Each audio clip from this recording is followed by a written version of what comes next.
Well, if it isn't Matt Williams back in the headlines.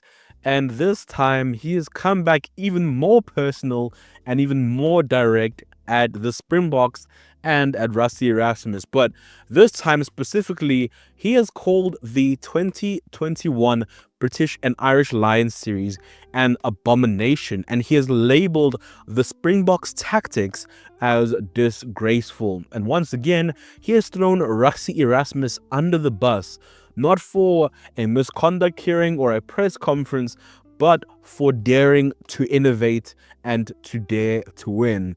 And apparently, success isn't allowed if it does not look like the way Matt Williams thinks it should. Well, thankfully, Rassie Erasmus did not stay quiet. He fired back in a savage tweet that might have just burned this debate for good. Let us unpack this chaos. But before we get into that, please leave a like on the video. And if you like honest, fair sports analytics and sports commentary, please subscribe to the channel. We are trying to grow this community as big as it can possibly get. Now, if you have no context at all about what I'm talking about, I am going to play a video that surfaced on the internet earlier on in the day. Here is the video. The South African tour was the worst tour, the worst games of international rugby I think I've ever seen. So all things considered there, what you're saying about the Lions, overall, can the Lions be proud of the tour? On field, absolutely. I mean, let's everyone's saying, let's go to South Africa. The South African tour was the worst tour, the worst games of international rugby I think I've ever seen. The way that both management teams, the off-field teams, conducted themselves was disgraceful. Rassie was running on the field as a water carrier. They are leaking videos about criticising referees, ringing people up. The style of rugby was an abomination. All they did was kick across field and chase. It was not played in a good spirit. I want to be aggressive, but no problem with aggression. But it wasn't played in a spirit of rugby. The Lions are the keepers of the law. They are so special, and they've got to keep going. Now, Matt here is clearly being asked a question about the success or the failure of the most recent Lions tour versus Australia.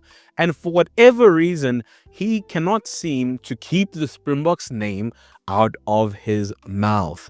Now, just to give you guys a brief history regarding what he's talking about, back in 2021, the British and Irish Lions had a tour in South Africa. Now, South Africa had just come out of a pandemic at this point in time. The Boks had not played rugby in about 18 months. The last game that the Springboks played was the World Cup final back in 2019. And the only game they played prior to the commencement of the test was one warm-up match against Georgia. But at this point in time, due to the COVID restrictions, there were no fans, and the Boks at this point in time had no momentum, while the Lions had multiple warm-up matches against the South African domestic teams, for example, the Bulls and the Free State Cheetahs. And despite this fact, South Africa were able to claw back from a 1-0 deficit with the veteran and absolute fly-half legend Morné Steyn bringing the Springboks to a 2-1 series win. Now, were those wins pretty on the eye? Absolutely not. They were a gritty affair, but they were South African rugby. They were raw, powerful, and brilliant in its own way.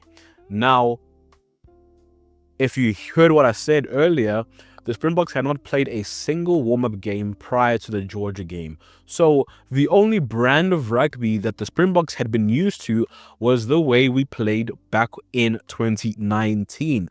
And if you know anything about the Boks, back in 2019, the Springboks played a very progressive kicking game. We kicked a hell of a lot. Now, that won us a World Cup. We knew how to play that game. We knew that formula. So instead of trying to cram in a whole new game plan in one match versus Georgia, Rassie and the team decided to do what? Take the tactics that worked in 2019 and deploy them against the British and Irish Lions. And in the end, that was a success because we won the series 2-1, regardless of Matt Williams or any other snobbish pundit wants to say. Now, that win has clearly been eating at Matt Williams for the last 5 years. Now, on his most recent rant on the Off Ball podcast, Matt Williams called the series the worst tour and the worst games of international rugby he has ever seen. Now, folks, that is one of the boldest claims and one of the most outlandish and ludicrous things I have heard uttered out of a man's mouth. Now, he didn't stop there. He accused both teams, both the Lions and the Springboks, of disgraceful conduct, and he further went on to slam Rassie for being the water boy. Now, mind you, there was no rule back then, obviously changed because of the Springboks, but there was no rule back then stipulating that your water boy had to be somebody different from your coach, right? Now, he has also gone into the media several times ridiculing the Springboks for the 6-2 split and the 7-1 bench split. And he has even gone as far as saying that the injury of former loose head prop Steven Kitshoff's career-ending neck injury was due to the fact that Rassie was too scrum focused, and that injury was caused because of this whole 7-1 bench split situation, which is absolutely ludicrous for anyone to even think that, because rugby is a contact sport. Things go wrong in games, and as Steven Kitshoff himself has said, this whole 7-1 situation is actually better if you think about it for the safety of the players. Why have a player play 80 minutes when he can give his all for about 50 minutes and then have a new pack of forwards come on and then be dominant from there?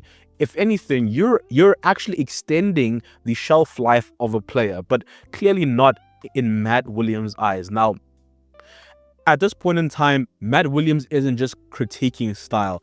He is waging a moral crusade. Now, I don't know who died and decided that Matt Williams is the one that is able to define what the spirit of the game is. Whatever that means, apparently it seems like Matt Williams is the only one in this world who knows what it is. He has self-appointed himself the custodian of rugby. And now anyone who colors outside of those lines is an abomination. Now, Matt Williams falls in this weird demographic, this weird age demographic rather, of people who believe that it's their sole duty to quote unquote protect the game. You know, all of this rigmarole and nonsense that Matt Williams spews online is basically rugby gatekeeping, but it's dressed up as analysis, and to me that needs to come to an end. Now, for those who don't know who Matt Williams really is, he used to coach the Scottish men's international team. Now, this man's coaching record is nothing but abysmal, right? So out of 17 games he coached for Scotland, he won 3 of them, and 2 of those came up against Japan and Samoa, being tier 2 nation. Now, that win percentage, if you can't do the quick math, is 17.6%. Absolutely abysmal. And the fact that he thinks he has a right to talk to Rassie Erasmus about rugby is absolutely insane. Now, he is too obsessed with, as he would say, the spirit of the game to care about winning, clearly. Now, he's going up against someone like Rassie Erasmus, who has 2 World Cups, a Lions series, and a rugby championship, and has uplifted a nation. Now, Matt Williams loves to carry his posture like, say, he's some sort of rugby guru or rugby prophet, but his ideas of rugby are deeply rooted in an outdated, nostalgia-based form of rugby, and it's not reality and not where the current state of world rugby is at. He has a bone to pick with South African rugby, clearly, and it's been eating at him now for half a decade. He can't seem to get the name of South African rugby out of his mouth. But did our coach, our Dr. Rassie, stay silent? No, he didn't. In fact, he clapped back to Mr. Matt Williams in the most Rassie way possible. He said this, and I'll put a screenshot up on the screen. He said this on a tweet. Nothing dramatic. All he said was, "Heal, Sir Matt." And then in a screenshot, he posted basically a basic Google search saying this: Matt Williams, the rugby union coach, had a 17.65% win percentage during his tenure coaching Scotland. He coached the team in 17 matches, winning only 3 of them. 2 of those matches were against Tier 2 nations, Japan and Samoa. Now, I believe that if your trophy cabinet is as full as Rassie Erasmus is, the critics start to sound like white noise, and this yappa from this Matt Williams bloke actually means very little. Clearly, you have one man who's a serial winner and one man who's fighting for relevance because of a failed rugby coaching career. But all of this is actually a lot deeper than Matt Williams ranting on about the Springboks. This is deeply rooted in the future of rugby. You know, Matt Williams, as I've said, is a part of an age demographic that wants to gatekeep rugby. And Matt Williams, among others who are not as vocal as him, wants rugby to be a fast-paced, high-skill, and flary, heavy chaos, right? And that's fine. But now if you look on the other side of the spectrum with someone like Rassie Erasmus, you know, you can't actually put a box on Rassie. You can't put him in a box because Rassie's been able to coach the Springboks to play winning rugby, right? Gritty, hard, carrying, you know, set piece based, scrum based, physical based, forward based rugby, and that has won Rassie Erasmus 2 World Cups, right? But now that doesn't mean that Rassie Erasmus cannot play a flary game. You know, we've seen now with the introduction of new coach Tony Brown, the way the Springboks have innovated, bringing in players like Mani Lubbock, Sasha Feinberg, Ngomezulu, Apalele Fasi, Grant Williams, how the Springboks are able to play in a certain more flary style of way. But at the end of the day, Rassie Erasmus, the rugby he wants to play is rugby that can win games, right? Like, sports at the end of the day is driven by the fans. So it's a question of, do we want rugby to be entertainment, you know, for a certain crowd who want 80 minutes of absolute action and, you know, jam-packed offloads and intricate, clever lineup backline moves? Or do we want rugby to mean something, to be able to inspire a new generation of rugby players coming up, you know, or in the case of certain countries like South Africa, to lift the nation, to bring millions together, and at the end of the day, to win games? Because that is what the Springbok rugby has done. South Africa doesn't play for style points or to be pretty on the eye. If you remember back to the 2019 World Cup, where South Africa played in the quarterfinal, was the semi-final rather, against Wales, where it was a very kick-dominant game, where it was literally a ping-pong game of kicks between Warren Gatland's Wales and Rassie Erasmus' Springboks. Now, at the end of the day, the Springboks won that game. And I can't remember after the game being like, wow, that was such a boring game because we kicked so much. The only thing I remember was saying, wow, what a chess match between two teams who have similar styles, and basically the plan of the game was to see who was going to crumble at the last minute.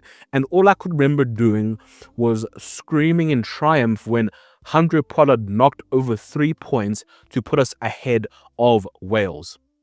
Right? Now, the Boks play for pride. And when they win, which they do often, it changes lives, whether it's 1 day or it's 4 years, but rugby has become a part of hope in South Africa. Now, if we also look on the other side of the spectrum, if we're being honest, right, and as a Springbok fan, I can be honest, Rassie Erasmus is a person who loves to work within the rules, and he loves to find little loopholes in the rules, as in like gray areas where it borders on illegal but still within the laws. He's a cheeky fellow, he's a disruptor, and in my opinion, that's exactly what the game needs. Rugby's a game that is clinging on its past. It's being held hostage by aging minds and people who are terrified of innovation. And Rassie is dragging it to a completely different new era, whether it be tactical bench splits or hybrid players like Kwagga Smith, who in the past we've seen playing on the wing but also coming off of the bench, or strategic kicking, or real-time feedback by having a coach being as a water boy.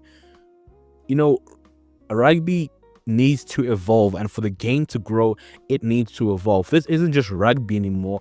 Rassie, what he is doing is making rugby evolve.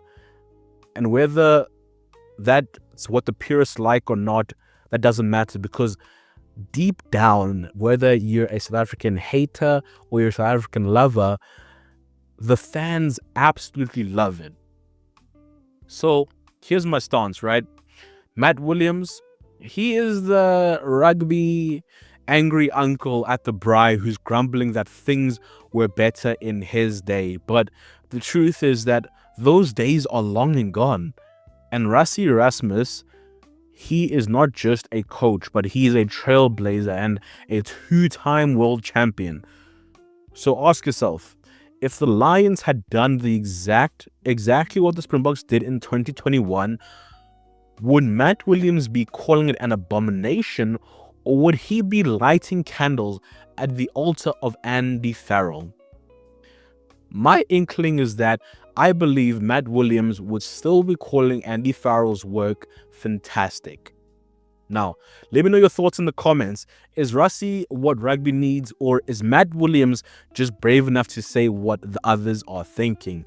Either way, smash that like button, subscribe, and Matt, if you're listening to this, please, can you be a little bit more rational and think about your comments before you spew them? But until next time, this has been Rotunda Sport, and I hope to see you guys soon. Thank you.